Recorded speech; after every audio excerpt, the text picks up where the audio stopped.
All right, so the day is finally here. We are doing a podcast together. This is my wife. First and foremost, Hello. you're probably wondering who this is. But welcome, Messi and Co listeners. Welcome, La Familia for Inter Miami. This is a little bit different than what you guys are used to. I just dropped my phone, as you can see. This is the first time us doing this. So you guys are used to us talking about just Inter Miami with Ashley. Ashley's not here. But today's a little bit different. Obviously, there's been a little bit of, a lull in the news as far as transfers are concerned. There's some things we'll talk about. I do want to talk a little bit about Inter Miami, but we're champions. We're finally in that place where we can relish in the championship. But again, we decided we want to do a little bit different, something a little bit different. A lot of you guys always talk about, Premier League. You talk about La Liga sometimes in the comments. We reference those teams. So I thought it'd be really cool to do a little bit of a different episode this time and just kind of talk about what's going on in Premier League. Talk about guys like Isak, unfortunately, that's injured. Talk about guys like Salah that are having trouble in their team playing. Talking about Haaland just balling out, guys like that. And then talking about a little bit about La Liga and guys like Lamine Yamal, Rafinha, Mbappe, some of the big players out there. And then, again, as I said, we'll talk about a little bit about Inter Miami. But how cool is this? You've been saying it this whole time. Hey, how about we do something together? Now I'm regretting. No, I'm just kidding. Now you regret it. How are you feeling? It's cool, right? Look, for some context, my wife, her name's Anna. Yes. She watches more football than anybody I've ever known in my entire life. She actually knows more about football, I would say, than even myself. And I'm actually proud to say that. Like, as I was thinking about doing this episode, I even told you, I'm like, I think I'm more nervous than you are because you're going to know more than me about Premier League. She wakes up at 7, like she woke up at 7:30 this last weekend to watch Chelsea. Oh, that was a good game. Which was a good game. Meanwhile, I'm like still sleeping. Like she is another thing. But how excited are you to do this finally? I'm excited. Talking about my favorite leagues, which is Premier and La Liga. I know that for Premier, we have different teams, so that's always fun. Mm-hmm. For La Liga, you only have one team, Barca. But yeah, I'm excited to talk about it. Which is funny that you mentioned that I only have one team because the one team I'm following right now is literally not the jersey that I'm wearing right now, which is Man United. And I'll say that the only reason I'm wearing this jersey, and it's an older jersey, is because of Valencia. Because if you don't know, I'm from Ecuador, and I love Valencia. I followed that team for many years because of Valencia, so I have this jersey. But the team I follow now is, who do I follow? Chelsea. I follow Chelsea because obviously Caicedo, who to me is one of the best midfielders in the world. So I follow him, which our screen decided to take a turn for the worse right now. And we have a new producer too, by the way. Producer, can you hit the screen for us? Sorry. So first time. Yeah, first time for everything. We had some technical difficulties, which is why we didn't come on exactly at 6:45. So thank you for bearing with us. But yeah, Chelsea's a team I follow because of Caicedo. Obviously, I started following them before Hincapié ended up going to Arsenal. So now I'm kind of torn because that's her team, actually, Arsenal. Right? I love Arsenal. I love Arteta. I love all the players right now. We got to see them live last November, which was so much fun. But yeah, that's my team right now, and they're just doing good. They not the best game last weekend, but a win is a win. Yeah, they're doing good. So first thing we wanted to talk about is Premier League, right? So Premier League, just kind of go through the standings here and let you guys know what's going on. And I think it's been a fun Premier League so far this season, just because we've seen some teams that were top teams last season. When you talk about a team like Liverpool that seemed unstoppable for a lot of the season, obviously became champions this season, started struggling a lot. And then there's a lot of turmoil within the team. Talk about Salah that is having issues, that is not only having issues, like you hear it through the grapevine, he is actually saying it out loud that he is having issues with the coaching staff there. So I thought that's interesting. But yeah, teams like Liverpool that are struggling, and then you have teams like Arsenal, who last season was a team that was so close and very consistent, but it was tough when they were matching up against a Liverpool team that just couldn't lose. A Man City team that started off great, well, this season they didn't start off that good. I think they started off a little so-so, but then now they're coming back up. So we look at the standings. We have Arsenal in first, followed by Man City, Aston Villa. That was a really good game against Man U. Yeah. And poor Bruno Fernandes, he's out most likely to end the rest of the season. Really? Well, not the rest of the season. He's out for a couple of games for the hamstring. The one that's out is Isak. That's what I was confused. Yeah, so we'll get to Isak in a moment. Then Aston Villa. Well, I probably should have said the points. Arsenal first with 39, Man City with 37 in second. Aston Villa right behind Man City with 36 points. So, I mean, it's really close. And then there's my poor Chelsea that it's like I don't understand. I mean, they have these players like Joao Pedro, Neto. They have Cole Palmer, Caicedo. I mean, they've got what's his name? I just blanked out. Reece James, Cucurella. And then up front from Palmeiras. Oh, Estevao. So these guys, they've got all these players that had, I think, a bit more ambition for this team, and then they just can't seem to. Like they look really good one game, and then the next game they're not looking that good. But they're followed by Liverpool in fifth, and then Sunderland and Man United in seventh. So I don't know. What do you think about those teams like at the top right now, battling for position? Like, what are your thoughts? Obviously, give your thoughts on Arsenal. That's your favorite team right now. I mean, Arsenal started and they've been consistent. They haven't had the best couple of last games because the games against Wolf was really stressful, and then this one they just won 1-0. But Man City, that was kind of like low, is catching up, and I hope it's not the same as always, that Arsenal's always to the top and then at the end it goes down. But I believe that they're going to be winners this time because Man City has like a 7-winning streak. Well, Arsenal they haven't lost in a while, but yeah, it's going to be interesting. And Liverpool is catching up. Liverpool was super bad the first couple of games, and then they're catching up. So that's nice to see. Sucks about the last game. A lot of people got injured. Like they brought in Isak for, who was it, Bradley, and he got injured, and the other guy got injured. So it was really, really sad. But yeah, it's interesting. It's interesting. Yeah, Arsenal just came off of a win against Everton. We saw that they scored early on in the game, and then they were just able to control the game. Basically, the best rest defense. Of the time. They have a great defense, and I'm going to agree with that because you're talking about Hincapié here, and you're talking about Hincapié, who is a guy that comes from Bayern Leverkusen, that is a staple in that defense for Ecuador. Again, and you talk about players that come from Ecuador that are playing in, again, Caicedo, that is a defensive midfielder playing in Chelsea. Talk about Hincapié that's playing in Arsenal. Talk about Pacho that's playing in PSG. Even though we're talking about Premier League here, but like this is an Ecuadorian team that only received 5 goals. I believe it was 5 in the entire CONMEBOL elimination games for World Cup. So they're a strong defense. So that's why this defense looks really good for Arsenal. And I just hope that in this Arsenal team, it'll be interesting because he's fighting for a spot with Califiori, if I'm not mistaken. And well, they played together already, but yes. Because what's the defense for Arsenal right now? I mean, you've got like five, maybe 6 good defenders that can just rotate in and out. Yeah, right? The thing is that Gabriel is still injured. Yeah. So that's why they have both been playing. But yeah, and Saliba, but it's also a really good defender. So there's a lot of competition there for them. But as we were saying, they won over Everton, and basically I think they got scored on in maybe the 20th or 30th. It was a penalty. And a penalty, they scored rather in the 27th minute via penalty, and then basically they were able to hold on to the lead for another almost 70 minutes. Yeah. But, with added time. So I think that's obviously really good. And then we go to Man City, who's in second, and they have Haaland. That is absolutely. Did you see his post?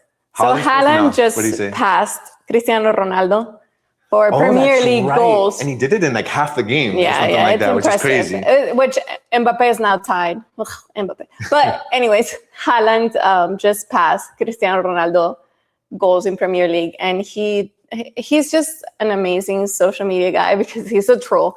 He was like eating a giant steak with a bone and stuff. And it was just funny, like him passing the same thing. He did the whole John Hamm reel that I keep watching a bunch of them. He did it after scoring in El Bernabeu, which is really cool.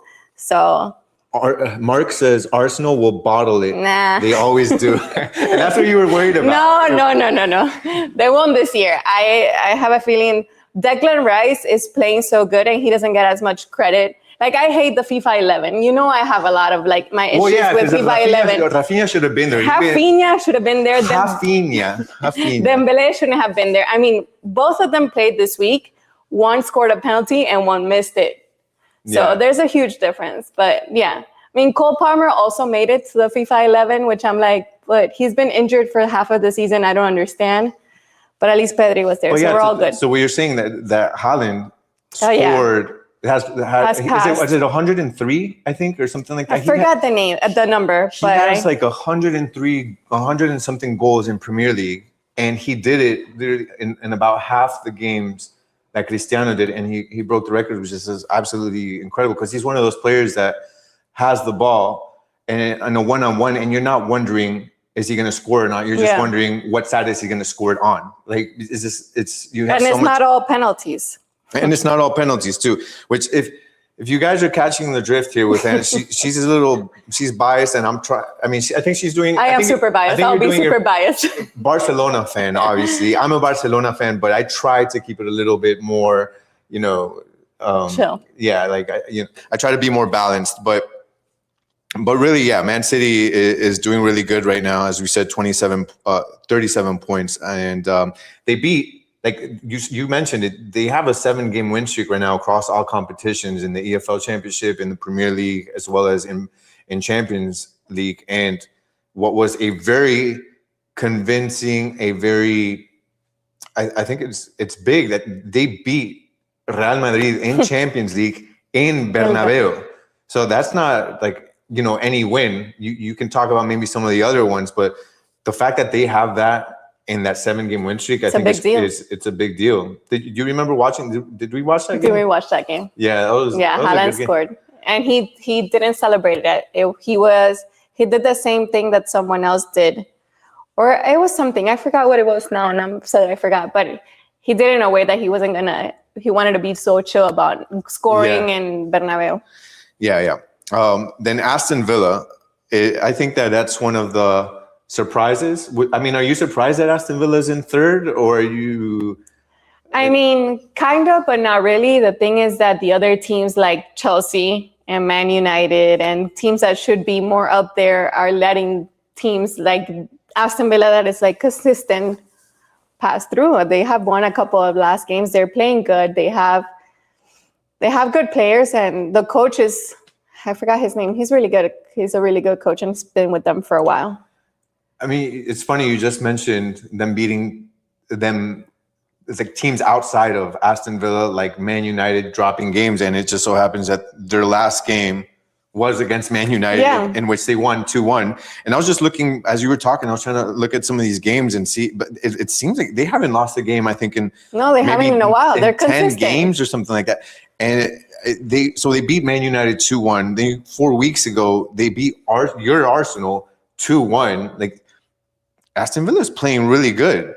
Yeah. And we probably weren't going to get to this point because of the fact that they're so at the bottom of the table, but I know that you probably want to talk about them. But they beat Wolves 1-0. Wolves are like they weren't the best team last season, but they were much better last season. This season, the Wolves are about to go hide in the forest and never come back to Premier League. Like, they're going to go into. It sucks. They had such a good potential. They have this kid from Norway who's really good. I'm really bad with names, I forget everybody's names, but he's a good player. And Jorge Arias, that came from Palmeiras. Yeah.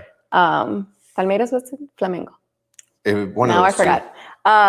And they're just now, they haven't won a single game. That's incredible. They haven't won a single game. That's sad. Yeah, that is sad. And I like that team. I'm really surprised. Chelsea going in fourth.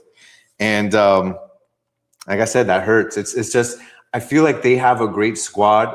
They just lack consistency. They can't figure out, like, they find a formula within a game and they don't know how to replicate that same formula against other teams. And it's frustrating because the team is good. Like, you're talking about Cole Palmer, like I said, Estevao, Neto, Joao Pedro, Reece, which he scored the goal that he scored last weekend was beautiful. Was incredible? Was beautiful. I think I missed that one. What was It was tiro libre. Oh yeah, free kick. Free kick. Yes, it was an amazing goal. Yeah, I mean they just tied against Newcastle, which we'll talk about.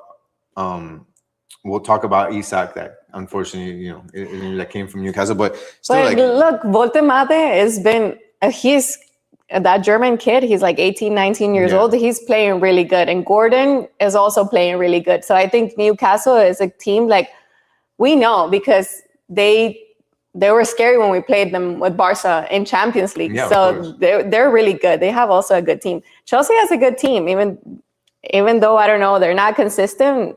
They have one of the best midfielders, but there's like a lack of chemistry in there. Yeah, well, I mean, what do you think about Enzo and Caicedo's chemistry? I think they have a good chemistry. They're probably one of the better defensive midfields in the Premier League, if not in anywhere else. I know that you're not a. She's not a. I don't love Enzo. This may be a biased answer. I don't know how much truth I can get out of you in this one because she does not like Enzo. But I feel like he's been playing better this season than last season. Yes, I feel like they're more connected than what they were last season. Last season was a chance, or the season before was a chance for Caicedo to be like, okay, how do I play with Chelsea? How do I play with big names like Cole Palmer? I feel like Reece James also is playing the best football he's played his whole career, as long as I've seen it.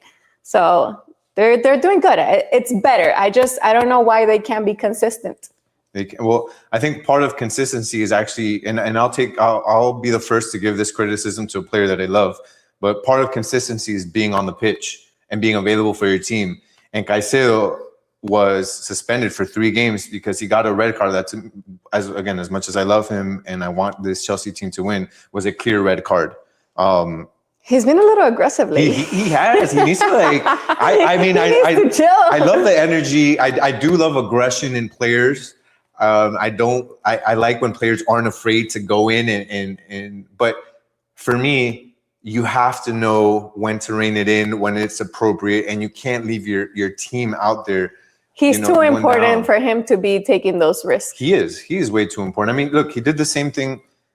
He has a history of this. He did the same thing with Ecuador. He got us a red card in the last game of qualifiers, and that gave him an automatic suspension for the first game of the World Cup. So it looks like we're going to be without Caicedo against Germany, which is the worst part. Ecuador versus Germany, and we're not going to have Caicedo. Which, by the way, I know we're going to drift off a little bit here, but that is BS because Cristiano Ronaldo got suspended 3 games. He served 1, and then they told him, "Hey, don't worry about it. You can serve the other 2 suspensions after the World Cup." So Ecuador is like, bro, y nosotros, like, what about us? Like. So I think they're trying to appeal that. We'll see if that works out, but hopefully. But that's Chelsea. They just lack consistency. They have the tools to get it done. They've got the players. There's still time, even though Arsenal doesn't look like they're gonna, I think they're gonna keep up with what they're doing. But still, I think there's still enough time for them to keep going. But that leads us to Liverpool, who's in 5th place right now with 29 points. So they're actually tied with Chelsea in points. I think it's just goal difference that keeps them ahead. And we have, how long can Unai Emery keep Villa playing at this level? What do you think? I mean, he's doing a fantastic job coaching them, I think. And everybody loves them. They did a tifo for them recently. I think as long as the player keep consistent and listen to him, I think they can do a good job. Yeah, because I think that one of the things is number one, the consistency, because they have continued to win, and sometimes you will question consistency with who the opponents are, right? Like, okay, yeah, they're in a 6-game win streak, 5-game win streak, but look who they've played. They've played bottom teams like Wolves or whoever else is down there, but they're actually playing teams that are at the top of the list. Again, beating Arsenal. Man United, okay, Man United isn't maybe the best team right now, but they have important players. They have guys that are difference makers. So they're doing that. And they've done it for a long time. Like, I don't see anything right now where it's like one player is overachieving or a couple of players are overachieving, that it's like, okay, if once you stop overachieving, this team will go down and settle to the means. And I think that he's doing a great job coaching him, and I wouldn't see why we could drop anything at this point. So, but going back to Liverpool again tied with Chelsea in points, but fifth, I believe, because of goal difference. But they at least have won the last, I believe, has been 2 games. Liverpool I'll take a look at the matches right now. So Liverpool, they just beat Tottenham. And Tottenham, we know that got the red card. Both 2 red cards. 2 red cards. Xavi, one of my favorites. Xavi Simons, yeah, which again is one of her favorites. Comes from La Masia, if I'm not mistaken, from Barça's Cantera. And I know you wanted him to go to Barça. You've been saying that for a long time. Unfortunately, it didn't necessarily work out. But so Xavi Simons got one. And is that the one that he got him with the ankle behind? I feel like that was questionable. I feel like because it was at the beginning of the game, he could have done a yellow. But lately, you watch everything slow motion and it looks horrible. I think that's one of the things. I think that when you see a play like that in real time, it's a normal play. It's like you're talking about running at a high rate of speed that you can control by millimeters where you touch somebody and how you touch them. But when you slow it down, any little contact looks like the worst aggression ever. So I agree with you, especially being early on. I feel like the referee should have shown some discernment there and be like, you know what, I'm not going to show this guy red. It really wasn't a red, and I don't want to ruin the game that early on. But 2 red cards, and they won against Salah. I mean, without Salah, because Salah was playing in Egypt. He scored 2-0 today. Oh, really? And Marmoush scored 2. Oh, Marmoush also. Both of them scored. So they were out from Man City and him with Salah with Liverpool. Which Marmoush, absolute baller. Yeah. Obviously, absolute baller. But yeah, so Liverpool, the biggest news coming out of Liverpool right now. Isak is out for the remainder of the season. It looks like he might play some, but he fractured his ankle. No, it wasn't his ankle, unless part of it goes into the ankle. But the official report is that he broke his fibula. Oh, so I don't know what section of the fibula is. Maybe it goes into the ankle. We're not experts. We're not experts here as far as bones are concerned, or whatever bone experts are called. But the official report is a broken fibula, so he's going to be out for some time. Unfortunately. Came out of Newcastle, and that sucks. And he's an absolute baller, that kid. And that player didn't even get a yellow card. So it's crazy. Yeah. So, I mean, it's unfortunate for him, but I think Liverpool. We'll see. We'll see how that goes into Salah's playing time, right? But let's go into. We'll probably go into La Liga, even though we have. So Mark says it was red regardless. Studs to the heel area with no play on the ball. Yeah, I mean, I'm not gonna fight that. I mean, it's I think it could have gone either way, but like what you're saying makes sense. It was definitely a play that could have injured him, and I've seen that play that hurts. I don't think it was malicious. It's against his captain at the end of the day, Van Dijk. Yeah, exactly. Oh, which is funny. What a coincidence. It was against his captain. So I don't think it was ill intent, but it is a foul at the end of the day. Yeah. So let's go into La Liga, and we're going to speed round this one just because we've taken so much time in Premier League. And what's really cool is we actually have a new producer, and he is going to be helping us. This is obviously the first show with our new producer, but he's going to be fixing a lot of cool things, and hopefully we'll have some cool transitions and graphics, and we're able to do some neat things that we haven't been able to do in the past. But our producer is he actually plays football with us. So, a Racing fan. And he's a Racing fan. So we'll jump into La Liga now. So with La Liga, we'll go ahead and go into the standings right now. So we have Barça in first place. Yes. With do you have the standings there before I pull them up? Can you? Barça, Real. The numbers are. Let me tell you really quick. Barça 46, Real 42, Atlético de Madrid 37, Villarreal 35. Yeah, so obviously we're happy as Barça fans, but we do watch as much as we can of all of La Liga. So I do enjoy watching Real Madrid games as well, and we watch Atlético Madrid, we watch Villarreal games. You're talking about watching teams that have the top players in the world. Like, it doesn't matter who the team is from. Like, even as a Barça fan, I'm still watching Real games, and In You know, which Barca- they lose. And you know, Real obviously beat Barca in El Clásico, but then they took the lead in points, but they haven't been playing as good as of recent. Even to the point that there have been talks about Xavi Alonso's job. Like, I don't know how serious some of those talks have been, but there have been some rumors with that. But how do you see Barca? Like, how do you see Barca as of late over the last few games? What do you like? I mean, you like everything, obviously, but like, I don't know, talk to us a little bit about that and I'll give some of my input. I think Barca is doing a great job. I think we can do better in defense. It's sad to see that Christensen is out for the whole season, torn ACL. I do miss Íñigo. I miss him so much. I hope Araujo is good, because not that I love him, but I don't wish anybody bad. It sucks what he's going through. But Can you mention what he's going through, just in case? So he asked for a mental health break, pretty much, after all the hate that he got online, after the bad games he had in El Clásico and Champions, et cetera, et cetera. Then he went to Israel because he's very religious. I'm not sure which religion, but he went over there. He met some people. Now he's back, but he hasn't even started to train with the team. So let's see. But it's just sad. But at the same time, I feel like we need better defense, especially if Christensen is out. I'm really excited to see what are they going to do in January when that transfer window opens, because we need defense. Midfield, we have the best midfield in the world. And at least Pedri was in that FIFA 11 best players. No, I agree. The defense is certainly an issue right now, especially with Barcelona playing such a high line, where if they give, not only are they playing a high line and losing the ball, but they lose the ball in ways that are like they're unforced, right? And they're just making some bad passes. We saw this past game against Villarreal, where guys that you don't expect to make these bad passes, like Cubarsí made an awful pass. He's still young. My mini Puyol. Yeah.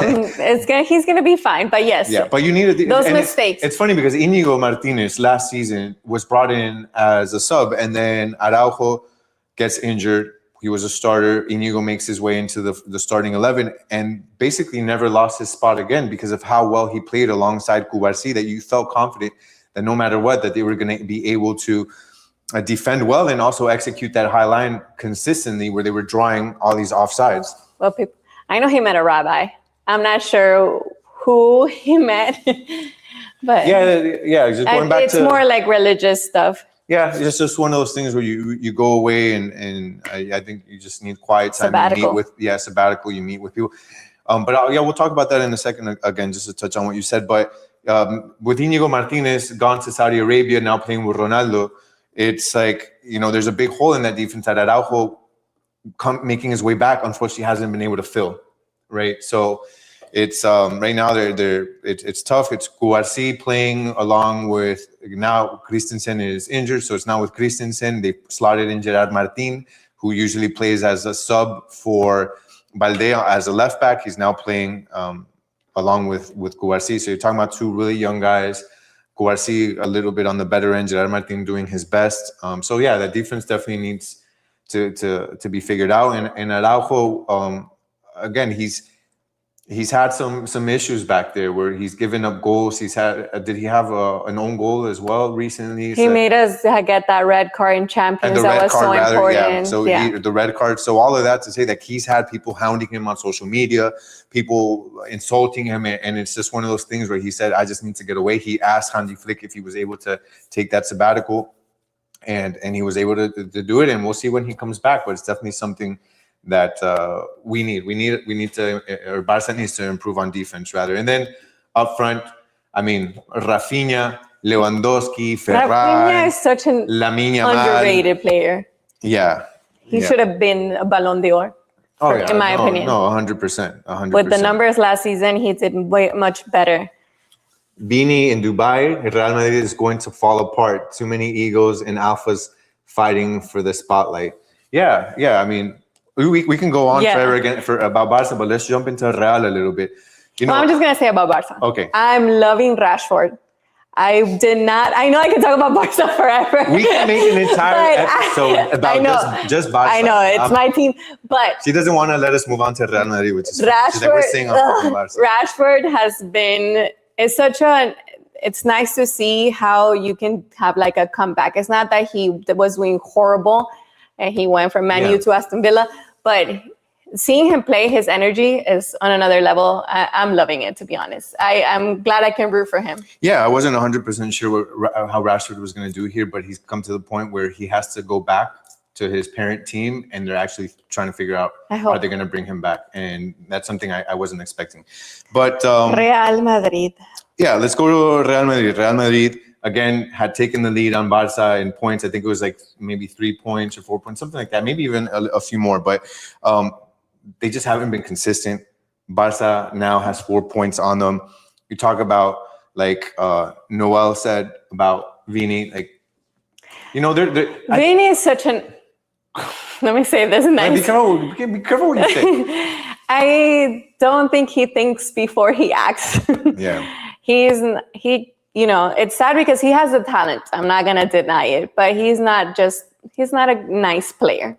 Yeah. He's definitely got the talent, but like Noel said, it's the ego, and it's his inability to control his actions, even the way he sometimes will react to being subbed by Xabi Alonso. Like, those have been issues that come out into the media. And look, I talk to Real Madrid fans, and then they will say, like, even some of our family members that are Real Madrid fans, and they say like they don't like him. No. And I think he's a great player, but and I think you would agree here, like the way he acts on the field, his ego, the way that he portrays himself is a big reason why he didn't win the Ballon d'Or when he had a great season. For sure. Right? So that plays into it. But other than that, I mean, I think Bellingham has been playing better. Mbappe has been looking great as well. He just tied Ronaldo también. Yeah, so Mbappe is doing good. I think Xabi Alonso is, at least until as of recent, he had turned this team around and was looking better this season than it did last season. He made changes, like he brought in Arda Güler and to be a starter, who's I think playing really well. So yeah, because you like Arda Güler a lot, so I know that you were sad about that. But I think Real Madrid it's obviously still early enough where they can come back. But they have so many injuries. They have half of their team is injured. Yeah, Carvajal, Valverde is now injured. Rudiger, which I don't like him, but there's a bunch of players injured. So it's also things that are out of their control. But I just think that I feel bad for Xabi Alonso because I do genuinely like him. Yeah. And he just has like a bunch of little egos that he has to navigate. And I don't know how that's working out right now. Yeah. And then we'll briefly go, as we're going to end soon, just in third place, Atlético Madrid and Villarreal. Atlético Madrid without De Paul, who is now at Inter Miami. They don't need De Paul. You know how I feel about De Paul. De Paul wasn't playing good. He wasn't a difference maker. He wasn't a difference maker. And they have one of the best players, which for me, it still baffles me that Julian Alvarez is in Atlético Madrid after being in Manchester City. I would love for him to go to Barca. No. I don't want that. But I also think that Griezmann finally cut his hair and made it where after he cut his hair, he scored goals. He scored, and Koke scored a beautiful goal last weekend. So they've been doing good. Okay. Yeah. They've been doing good. And then Villarreal, who Barca just played against, is playing really good as well. Yeah, they've been on and off. They were really good. And I feel the last couple of games in La Liga, they have won, but in all the other competitions, they have lost. But they have a good team. Young guys. Yeah. And then as we wrap this up, I'm going to do some quick fire things over the next minute about Inter Miami, just because it's the 5 Reasons Fútbol channel, which has the Messi and Co. But a lot of our listeners today are probably from Messi and Co.